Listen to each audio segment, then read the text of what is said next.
هغه ورځ کور نه راووتم، یو سړی ولاړ دی، دا کمیس یې دې ځای کې داسې شلېدلی. څه دي ماما؟ ویل جامې مې نشته. نو مال څه وکړم؟ ویل دا ستا جامې مې ډېرې خوښې. سړی هم غټ و، دا ستا جامې مې ډېرې خوښې. مال ښه؟ ویل یو. بس کور ته ننوتم او 2 جوړې مې ورته دا خپلې راواغستې او وله مې ورکې داسې مې وکتې. مال یو ځل یا 2 ځل به وینځلی شوي، معافي راته کوه، پوره نوي نه دي. ویل معافي څه کوې، زما دا تندی سپ. ویل نن نه زه بجلیګر ملا شوم او په یو منډه لاړ. پرون مې چې ولیدو نو اغوستې وې، نو زه یې لرې نه ولیدم، نو ویې خندل. نو ما ته وې چې مبارک شه. ایمان خو دې ته وایي چې د خولې نه یې وباسې او بل له یې ورکړي. د خولې نه مونږ د خولې نه بس ته د جمعې په شپه زما جومات ته راشه چې دا فاتحه راغلي او زه ورته ناست یم او ته ووایه چې زه وږیم چې لس خښتې دې ولم که نه. عزیزانو داسې یو دوکه د نفس ته چې مونږ پکې پراته یو، دوکه د نفس ته. په ټولو عباداتو کې هغه عبادت خدای ته ډېر نږدې دی، هغه عبادت چې په کوم دی دا ځای درد کوي او بل له یې ورکړي. دا ځای او دا ځای په څه شي درد کوي؟ په دولت. دا ځای دې پې درد کوي او بل له یې ورکړي. نن زما خبرې خو تاسو ته ټوکې ښکاري. وایو بزرګ د بل بزرګ په قبر تېرېده، ورته وې سال دی، پاس نه څه د حال پوښتنې کوي چې لاندې راشي پته به درته ولګي. پاس نه څه پوښتنې. هغه ورځ یو سړي لاره کې ولیدم، ما ته ویې جي پلار مې مړ شوی دی او ډېره ډېره دوا ورته کوه. مال یې ښه. ویل نه که نه ډېره ډېره دوا ورته کوه. مال ته غم مه کوه. چې ته تېر شوم ملګرو راته وې دا تا خو مال د ده له پلار ټول عمر په سود کې تېر و، ټول عمر په سود به یې پیسې ورکولې، ګاڼه ځایونه به یې اخېسته، ګاڼه ځمکې به یې اخېستې، د هغې حاصلات به یې خوړل، ټول عمر د ده د پلار دا کار. او زه که ډېره ډېره دوا ورته وکړم نو خدای پاک خو یې پرېږدي نه. نو اندازه وکړئ چې پیغمبر په چا ګواه شي چې ان قومي، زما قوم چې دی هغه ستا قرآن په ټوکو نیولی. څه به کي؟ ډېر خلق داسې دي، مړی وشي دیرې ته یو عهدنامه یو کتاب دی، هغه یوسي ورته په سینه کې، یا جومات ته کمیس راولیږي په هغې ورته بسم الله لیکي. ټیک شو. څوک په دیره لګوي چې داسې غوړ غوندې مړی او خاني یا نوابي که نه، نو لوټې لاس کې نیولي او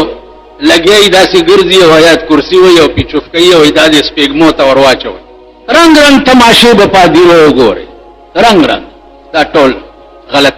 په دې اصل کې. عزیزانو زه چرې دا اورېدو خبرې نه کوم، دا د قبر معاملې ما ته خدای په دنیا کې ښودلي دي. دنیا کې والله چې داسې مې لیدلي دي چې 15 کاله پسې راایستی دی او د لمبا پرخې همغسې په ګیره کې نښتې وې، داسې ثابت. د هغه کار څه و؟ د هغه کار دا و چې په دې پېښور کې د هغه نه دولتمند سړی نه و. کار یې دا و چې ښي او ګس طرف ته به د بوجو کې پیسې پرتې وې، نو چې هر قسم غریب به راغی موټی به یې ډکول او ورکول او به یې شمارلې به نه، ټول دولت یې داسې خرچ کړی. نن دولتمندو ته وګوره، دنیادارو ته وګوره. سال زه روزانه په دې خپل علاقه کې چې چېرته زه اوسېږم، روزانه د دې جومات او د دې نورو جوماتونو چڼي راغواړم او یو نوړی ترې خورم چې قسم مې په ځای. دا په بازار کې دا چولو والا نه وي، دغه چولو والا چولې ورته په کاسه کې اچولي، خوروا پکې نه وي چېرته کاسه کې. نو بله ورځ مې طالبان چې وکتل نو چولې مې یو خبره را یاده شوه. یو ملا له یو ورځ چا چکه راوړه، چې چکه یې راوړه نو جنۍ ته ملا ووایي چې تاسو خو چېرې وظیفه هم نه ورکوئ، دا ماسته دې نن څنګه راوړه؟ ویل استاد دا بیګا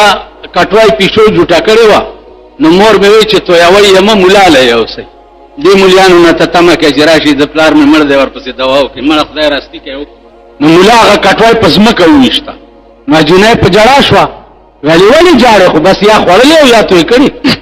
ویل نه مستو پسې نه جاړم، دې کټوای پسې جاړم، نیا به مې ووهي. ویلې ولې؟ ویل دې کټوای کې به مې نیا د شپې متیازې کولې، پخوا به بهر څوک د یارې نه راوته نو کټوه به یې دننه کوټه کې ایښې وه تشو متیازو دپاره. ویل دې کټوای کې به مې د شپې نیا متیازې کولې. زمونږ کور سره جومات دی نو طالبان مونږ داسې غوړ ساتو او دا مې ورته ویلي دي چې روټۍ کمئ نن بهي نه یو سا پیسې ما ناله، ترکاري کمئ دکان نه یو سا پیسې ما ناله. خبردار چې چاپلوسي ونه کړي چا، خبردار. به بخلی کی ټوکې دي یا مخول دی دین نه دی مخول دی که تاسو خیال وکئ قرآن کریم کې یو واقعه ذکر ده خضر علیه السلام سره یو پیغمبر ملګری شوی هغه ورته وایي چې داسې چل دی چې ستا ما سره وخت تېرېده به ګران وي زه به داسې کارونه کوم چې هغه ستا علم به هغه نه مني ما سره به جګړه کوي هغه ورته ویل ګزاره به کوو څنګه د 14مې سپارې آیات قال الم اقل لك انك لن تستطيع معي صبرا دا آیاتونه د سر نه ووایه باسه نه بس ټیک دا 14مې سپارې سر دی 14مې سپارې د سر آیاتونه بیا وګورئ زه یو ټکی پکې خپل مطلب دپاره وایم دا کوم پیغمبرو چې خضر علیه السلام سره ملګری شو موسی علیه السلام خیي نو خضر علیه السلام ته وایي چې داس چل دی چې ګزاره به کوو یو دوه هلکانو لوبې کولې او خضر علیه السلام یو هلک راونیو مړی موسی علیه السلام ورته وایي چې داسې کوې نو دی ورته وایي چې قال الم اقل لك انك لن تستطيع معي صبرا ما تا ته نه ویلي نو موسی علیه السلام ورته وفرمایل چې انی نسیتو تېر شوم خیر دی بیا به غږ نه بیا یو بله واقعه وکړه بله درې وکړې اخر کې ورته وایي خضر علیه السلام ته چې ما اوس پوه کړه په دې درې واړو واقعو باندې اوس په دې یوم په یومه دوه به بیا ګورو خضر علیه السلام ورته وایي چې دا هلک ما ځکه مړ کړو چې د دې هلک مور او پلار ډېر ښه مسلمانان او دا که لوی شوی نو د ده د وجې به دا مور او پلار هم کافر شوي وي نو الله ما ته وایي چې دا مخکې نه مړ کړه چې د ده د مور او پلار اسلام بچ پاتې شي عزیزانو اوس دا که تاسو خیال وکئ په ظاهر و د شریعت نه خلاف کار و سړی وجل لیکن د حال تقاضا دا وه د حال تقاضا دا وه چې د نه وروسته نور نقصان پیدا کېږي لہذا دا لرې کول پکار نو دا خلق چې وو عزیزانو دا صاحب حالو اوس علامه بحرالعلوم لیکلي دي د مولانا روم د دې شعر په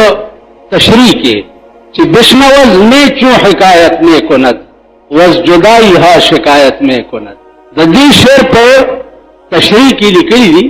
چې کان مولانا یسمع ربابا و یسمع نئے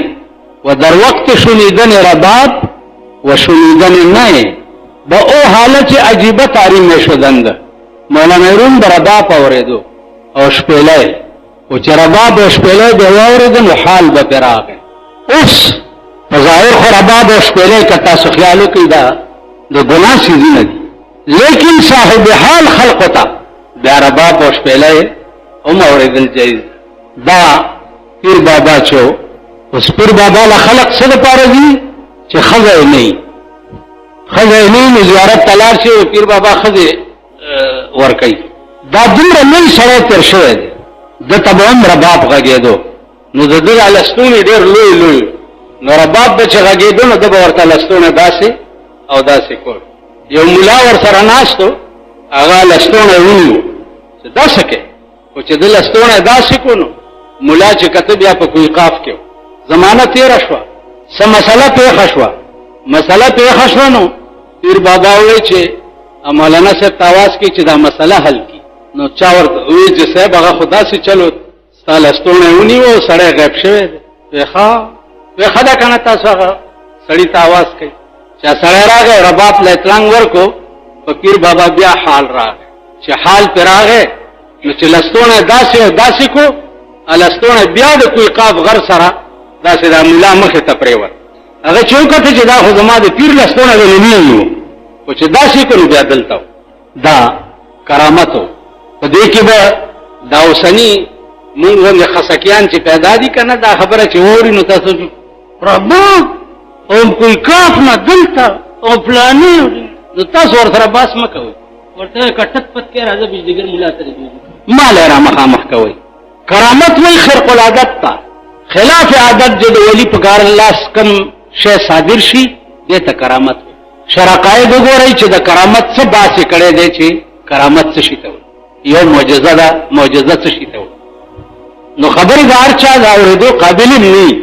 او د دې مطلب دا نه دی چې هر سړی د ځان ته رباب غږي لستوڼی به ورته خوځوي مونږ خلک چې رباب او شپېلی اورو نو مونږ کې شیطان ننوځي دا اولیاء الله او صاحب حال خلقو دپاره دي تا او ما دپاره نه دي بیا دا د صاحب دل خلقو دپاره دي ځکه شیخ سادي صاحب وایي چې گر تو سنگ خار مرمر شوی گرت سنگے خار مرمر شوی چوب صاحب دل وسی گوہر شوی کتب سارا کانے کانے دا بیابان کانے خوچ صاحب دل تورسی نو گوہر بدن جوڑش ملغلر بدر جوڑش که پیغمبر تا خدای ہوئی مولا سی او بیا زمون دو زمانی مولا دلته قرآن ورکا چې دا تای جنازه وکړه دا تا د خدای ته جرګه وکړه چې دې خدای وبخي ته قرآن ورکا دله یا د جمعې په شپه د فاتحه جمعات ته راوړې او طالبان یې وخوري او دغه یې کي ته دوی له قسم ورکړه چې د مړي پسې دړنه دوا وکړه لاړو غرق شو خدای دې کور روان کړي پیغمبر ته خدای وایي چې ځان مه ستړی کوه ان تستغفر لهم 70 مره کتا او یا کرته دې سړی د پاره مان بخنه غواړي په خپل ذات مې قسمی کوي پرېدم نه یو ډېر د خطرناک آیات د پیغمبر قوم ته چې شپه ورځ په پیغمبر سترګې لګې دي او د پیغمبر په مجلس کې بناست او جبريل راغی او وی چې فمن يكفر بعد منكم فإني أعذبه عذابا لا أعذبه أحدا من العالمين کدینا پسم رانه وکو دس عذاب بدر کم چې په خپل خدای کې مثال نه ورکړي دینا خطرناک آیات په قران کې بل نشتا دس عذاب بدر کم چې په خپل خدای کې مثال نه ورکړي عزیزان هر وخت د خدای نه یریږي نن ټول ملک وګوره د خدای د قهر په لپیټ کې دی پندای وګوره بارانونو بیړه تبا کړه پنجاب وګوره آینده به سبزی او غلې او میوه ټول تبا شو هزارو ګوره دویم ځل دی چې په تندر را غورځيږي 50 پکې پرونه مړ دي باران لاسکه ور سره داسې قهر را غورځي چې ثابت غر او چت کې په قومي ورول غر د دې غرونو متعلق خو ته خدای ویلي دي کنه القارعه ما القارعه وما ادراك ما القارعه يوم يكون الناس كالفراش المبثوث دا بني ادم به د ملخانو غوندي والوزي وتكون الجبال كالعهن المنفوش او دا غرونه به وګورئ چې د ډنډ څلې وړای په شانې په پاسمان کې د پاغوندو غوندې والي هغه نظارې درته قدرت په دنیا کې هم ښایي خو تاسو پوهېږئ نه هغه نظارې درته قدرت ښایي د غر یو غونډس کې په شان کاڼی راوچت کي او په خلکو یې راوغورځي اوس په اسمان کې غر کم ځای دی د ورلګې او د پړک نه درته تندر جوړ شي او در باندې راوغورځي او تباه دي خدای ته رجوع شئ خدای ته په خدای قسم چې عمر له بجاړئ عمر لا د نوح علیہ السلام قوم بدر نه جوړي چې د کشتۍ جوړول او قوم ور پورې خندل نو خدای ته وی چې یا الله دې خو ما پورې خاندي ول ورته وایا چې فليضحكوا قليلا وليبكوا كثيرا لغون دې وخاندي دا ډېر جاړي دا څه بجاړي چې عمر لبم جړا سو کول نشي بخله کېږي به حضرت علی او بیبي فاطمه چې روزه نیولې او جماعت ورته مخه ته پروت ته بار چا आवाज وکړ چې دوه کسې یو دواړه وګي ډېر سخت ټول رو جماعت اوچت کو بار یو هغه ته ور درې ورځې روزه نیولې او درې ورځې ور سره دا چلوش درې شپه درې ورځې خزا او خاوند دواړه نهر دي قران راغې یوفون بالنذر ويخافون يوما كان شره مستطيرا